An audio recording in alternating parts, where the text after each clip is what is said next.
My name is Rita Nkemba. I'm from Uganda. I am an Ashoka Fellow, and my organization is called Dwelling Places. We take kids off the streets and we rescue them, rehabilitate them, resettle them, and we reconcile them with their families. When kids come off the streets, basically their lives are destabilized. They don't know sometimes their ages, especially maybe like 5 or 7 to 9. When I discovered that most of these children, when they come off the streets and need to be reintegrated back into their communities, that was working well, like with the resettlement of these children. However, I realized that getting these children back into school, which is supposed to be their basic right as children, they were struggling, catching up in school. And some of them were like older, maybe like 6, 7, 8, 10, and it was hard to get them to a place where they can catch up. So we got an innovation of what we call an interim school. Basically, when the kids are taken off the streets and into our rehabilitation home, which is transitional, they spend 6 years of catch-up education in there. And so it's been surprising that sometimes when the children come in, they would not know how to read or write whatsoever.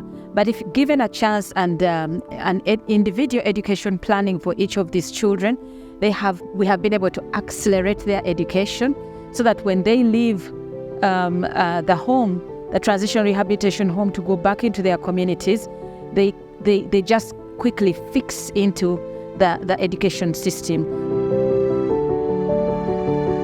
When the kids go into school, we have started something that we call #SchoolsNotStreets, and we have engaged the children in the schools to let them know that every child that is settled reintegrated into school has the potential of unsafe remigration of this into the streets again. But we have said that in the school system, there's supposed to be, the way I say it to the children is that your deskmate could be the next child who goes onto the streets. But can you care enough that if your deskmate is missing school for like 1 week, maybe they've been sent away for school fees or whatever, can you care enough to find out why? And then if you know that they're missing, can you care enough to talk to your teacher? Can the teacher care enough to ask the head teacher? Can the head teacher go into the community and find out what happened to that child? So in a sense, you will see that kids will remain in school and off the streets because somebody cares.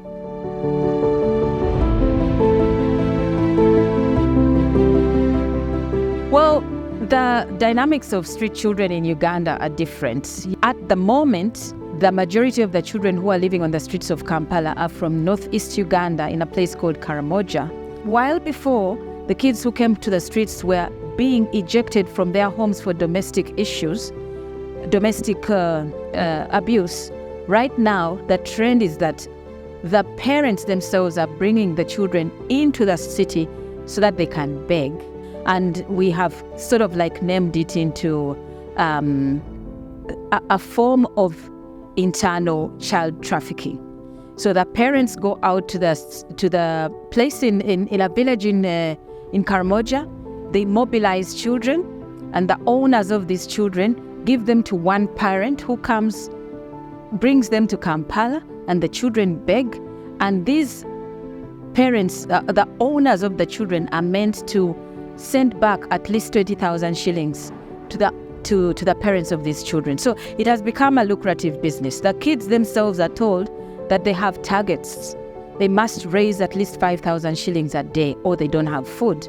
So right now, what we have done, and with this information and through the spirit of an Ashoka Fellow, is that we have seen that now, even if we give this information to the government and tell them, listen, there are child traffickers in some way that are in Karamoja making money off these children, there was no framework to accuse them and put them in jail.